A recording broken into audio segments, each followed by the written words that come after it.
여러분 집에 있는 물건은 모두 안전한 물건인가요? 집에 있는 사소한 물건들이 암을 유발하는 발암 물질이라는 것을 알고 계셨나요? 또한 한국인 4명 중 1명은 암으로 숨진다는 통계도 있습니다. 암으로 인한 국내 사망자는 28만 명을 넘습니다. 최근 몇몇 물건들이 충격적이게도 몸을 악화시키고 암을 유발한다는 것이 새롭게 밝혀졌습니다. 오늘 영상을 반드시 끝까지 시청해주세요. 발암 물질에 대한 모든 것을 알려드리겠습니다. 생활 속 주변의 발암 물질을 모두 알려드리겠습니다. 시청 전에 구독, 좋아요를 눌러주세요. 주변 친구와 가족에게도 영상을 공유해주세요. 건강을 평생 책임지겠습니다. 충격적인 생활 속 발암 물질 첫째, 오래 사용한 요가 매트입니다. 한국소비자원 발표 자료에 따르면 3년 이상 사용한 매트 8개 중 7개에서 기준치 이상의 가소제가 검출됐다고 합니다. 이렇게 요가 매트를 오래 사용하다 보면 점점 가소제가 유출이 되면서 우리 몸으로 흡수되기 때문에 오래 사용한 PVC류 매트는 버리는 게 좋습니다. 원래 PVC는 굉장히 딱딱한 플라스틱이기 때문에 배수관 같은 곳에 사용되지만 이것을 더 말랑말랑하고 유연하게 만들기 위해 가소제라는 것을 넣는 것이 원인입니다. 이 가소제가 바로 이군 발암물질로 지정한 프탈레이트 계열의 발암물질을 만들어냅니다. 이 발암물질은 암, 신경독성, 아이들의 성조숙증 등 다양한 질병을 유발하기 때문에 몸에 굉장히 해롭다는 것을 명심해주세요. 따라서 앞으로 매트를 구매하실 때는 PVC 소재의 유무를 확인하시길 바랍니다. 충격적인 생활 속 발암물질 둘째, 인테리어형 조화입니다. 조화에는 잔류성 유기오염 물질이 있다고 합니다. 20개의 유통되는 제품을 랜덤으로 구매해서 조사해보니 이 중 5개의 제품이 안전기준치를 초과했다고 합니다. 잔류성 유기오염 물질은 다이옥신, 단세염화, 파라핀 등이 있는데 이것은 우리 몸에서 배출되는데 대단히 오래 걸리는 유기화 학물질입니다. WHO에서 이군 발암물질로 지정되어 있으며 눈, 피부 자극, 면역계 교란, 중추신경 교란, 성장 발육 지연 등의 문제가 발생한다고 합니다. 우리나라에서 해당 물질을 이용하여 제조, 수입, 활용이 금지되어 있기는 하나 완제품에 대한 기준치는 없어서 의도치 않게 검출되거나 부산물로 사용되는 제품이 많습니다. 그래서 조화는 오랜 시간 집에 놔두지 않는 것이 좋습니다. 충격적인 생활 속 발암 물질 셋째, 오래된 프라이팬입니다. 프라이팬은 음식물이 달라붙지 않도록 코팅이 되어 있는데 이 코팅 소재가 과불화합물이라는 테프론 성분인데요. 과불화합물은 다른 물질과 반응을 안 하고 잘 변질이 안 되는 안전 성분입니다. 하지만 그중 과불화옥탄산이라는 물질이 있는데 이것이 WHO에서 발암물질로 지정한 성분입니다. 잘 코팅된 프라이팬은 이 성분이 나오지 않으나 오래 사용해서 스크래치가 나거나 껍질이 벗겨진 프라이팬은 과불화합물이 유출될 수 있고 코팅 아래의 합성 금속 소재들 또한 우리 몸으로 흡수가 되어 독성을 유발할 수 있습니다. 그러니 오래 사용하고 코팅이 벗겨진 프라이팬은 버리시고 새로운 프라이팬을 구매하세요. 충격적인 생활 속 발암 물질 넷째, 종이 호일입니다. 종이 호일은 안전하지만 주의해야 합니다. 종이 호일의 코팅을 위해 실리콘 성분인 폴리실록세인을 사용하는데요. 이 성분은 220도 정도까지 견뎌서 에어프라이어나 전자레인지 사용에는 문제가 없습니다. 하지만 후라이팬 같은 곳에 직접 종이 호일을 깔고 요리하는 경우 온도가 200도 이상은 거뜬히 올라가기 때문에 폴리실록세인이 배출되어 음식에 흡수될 수 있습니다. 폴리실록세인은 미세 플라스틱 성분인데 이것이 안전한지 위험한지는 현재 알 수가 없습니다. 하지만 향후 독성이 있다고 나올지 모르기 때문에 지금 굳이 사용하지 않는 것이 좋아 보입니다. 이 외에도 수많은 충격적인 발암 물질이 있는데요. 드라이클리닝 세탁을 할 때 널리 쓰이는 솔벤트, 목공 작업장에서 나오는 목재 분진, 합금 제조와 전기 반도체 제조 등에 사용되는 비속, 잉크와 유기용제에 포함되어 인쇄 작업장에서 접할 수 있는 톨루엔과 아세톤 등도 잘 알려진 발암 물질입니다. 이외에 황색 안료 등에 쓰이는 카드뮴, 페인트와 방부제 등에 들어있는 6가지와 크롬, 도금, 합금 등의 용접 작업에 사용되는 니켈 등 중금속 또한 작업 환경에서 흔히 접하는 위험물질 중 하나입니다. 그렇다면 이러한 발암 물질을 피하기 위해서 어떻게 해야 할까요? 발암 물질에 노출되지 않기 위해서는 먼저 작업 환경의 위생에 주의해야 합니다. 유해물질 성분은 공기 속으로 휘발돼 호흡기로 들어오거나 피부 접촉으로도 흡수될 수 있으므로 비투과성 장갑과 장화, 신발 덮개, 고글, 안면 가리개 등을 착용하여 피부를 보호하고 방진 마스크, 방독 마스크 등을 사용하여 호흡기를 보호하도록 하세요.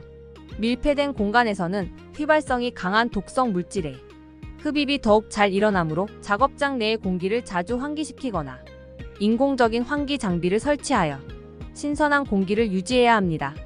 또한 일상생활 속에서 석유류를 다루거나 페인트 등의 염료를 직접 사용할 때에는 강한 냄새에 오래 노출되지 않도록 주의해야 합니다.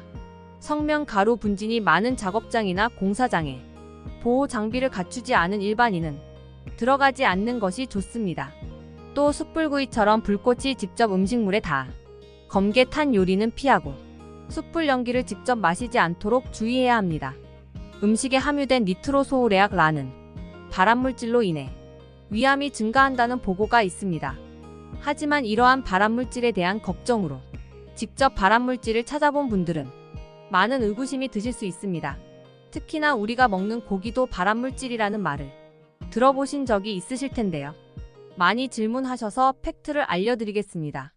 국제암연구소에 따르면 햇볕, 젓갈, 석면 등은 발암물질 1군에 속하며 암을 일으키는 것이 확인된 위험한 물질으로 분류하였고, 또한 커피는 암 유발이 추정되거나 가능성이 있는 발암물질 2군으로 분류하여 그 위험성에 대해서 발표하였는데, 이렇게 모든 게 발암물질이라면 대체 무엇을 먹고 사용해야 하는지 의구심이 드실 것입니다. 실제로 WHO에서도 햄, 베이컨, 소시지 등의 가공육은 1등급 발암물질로 분류했습니다. 참고로 담배와 석면도 1등급 발암물질에 포함되어 있습니다. 우선적인 사실은 정말로 발암물질로 분류된 것들은 암을 만든다는 것입니다. 실제로 가공육과 적색육은 암을 일으킵니다. 가공육과 적색육은 과도하게 섭취하면 암이 발생할 가능성이 분명히 높아집니다. 하지만 우리가 주목해야 하는 것은 단순히 섭취가 문제가 아니라는 것입니다. 진짜 문제는 과도한 섭취입니다. 따라서 적정 섭취량 이하로 먹으면 괜찮습니다. 육류는 단백질, 비타민, 미네랄 등 인체에 필요한 필수 영양소를 공급해줄 뿐만 아니라 맛도 좋아 많은 사람들이 선호하는 식품임에 분명합니다. 그래서 채식주의자가 아니라면 고기를 먹지 말라고 하는 것은 너무 억지입니다. 다만 소고기나 돼지고기, 양고기를 먹고 싶다면 먹는 양을 조절해야 합니다. 우리나라 식당에서 파는 육고기 1인분은 150g 정도입니다. 일주일에 300에서 400g 이하가 되도록 주 2회 정도 소고기나 돼지고기를 먹으면 됩니다. 문제는 고기를 먼저 먹고 밥을 뒤에 먹으면 고기를 많이 먹게 되므로 가능하면 고기와 밥을 함께 먹는 것이 좋습니다. 그렇다면 적색육 외에 단백질과 영양소 보충 방법은 무엇이 있을까요? 육류 단백질은 완전 단백질로 필수 아미노산이 골고루 들어 있습니다. 가공육과 적색육 섭취를 줄이게 되면 영양 불균형이 발생할 수 있습니다. 이런 경우는 적색육과 백색육을 주 1회씩 번갈아 먹는 것도 좋은 방법이 됩니다. 즉 닭고기, 오리고기 등의 백색육은 암 발생 위험성이 상대적으로 낮기 때문입니다. 아니면 가공육과 적색육을 줄인 만큼 달걀이나 생선, 그리고 콩과 팥, 두부, 견과류를 먹는 것도 좋은 방법입니다. 마지막으로 구독자분들의 건강을 위해서 8가지의 암 예방 방법을 알려드리겠습니다. 아주 쉽고 간단하니 끝까지 시청해주세요. 아주 쉬운 암 예방 방법. 첫째, 담배 간접 흡연을 피하세요. 담배를 피우지 말고 남이 피우는 담배 연기도 피하세요. 아주 쉬운 암 예방 방법. 둘째, 채소 및 과일 골고루 식사하세요. 채소와 과일을 충분하게 먹고 다채로운 식단으로 균형 잡힌 식사하세요. 아주 쉬운 암 예방 방법. 셋째, 짜지 않게 타지 않게 먹으세요. 아주 쉬운 암 예방 방법. 넷째, 한 잔 술도 피하세요. 암 예방을 위하여 하루 한두 잔 소량 음주도 피하는 게 최선입니다. 아주 쉬운 암 예방 방법. 다섯째, 운동을 반드시 하세요. 주 5회 하루 30분 이상 땀이 날 정도로 걷거나 운동하는 것이 가장 좋습니다. 아주 쉬운 암 예방 방법. 여섯째, 건강 체중 유지하세요. 자신의 체격에 맞는 건강 체중 유지하세요. 아주 쉬운 암 예방 방법. 일곱째, B형 간염, 자궁경부암 예방접종을 하세요. 예방접종 지침에 따라 B형 간염과 자궁경부암 예방접종 받는 것이 좋습니다. 아주 쉬운 암 예방 방법. 8번째, 암 검진을 꾸준히 받으세요. 암 조기 검진 지침에 따라 검진을 빠짐없이 받으세요. 건강검진을 통해서 초기에 찾아내는 것은 정말 중요합니다. 오늘의 영상 요약해드리겠습니다. 오래된 프라이팬 바꾸세요. 종이 호일 피하셔도 좋습니다. 인테리어형 조화 오래 사용하지 마세요. 오래 사용한 요가 매트 새 것으로 바꾸세요. 그리고 주변의 작업 환경을 언제나 관찰하세요. 또한 적색육과 같은 발암물질은 많이 드시지 않는다면 괜찮습니다. 오늘 영상을 통해서 발암물질에 대한 진실을 모두 알아보았습니다. 영상 내용들 전혀 어려운 것이 없습니다. 제가 말한 내용을 잘 참고하시면 건강한 노후를 보내실 수 있을 거라 생각합니다. 영상의 내용을 오늘부터 하나씩 실천하신다면 평생 건강하게 보내실 수 있습니다. 오늘 영상이 도움이 되셨다면 주변의 친구들 그리고 가족분들에게도 영상을 공유해주세요. 구독, 좋아요, 그리고 알람 설정까지 해주세요. 앞으로도 더 좋은 양질의 영상을 보여드리겠습니다. 감사합니다.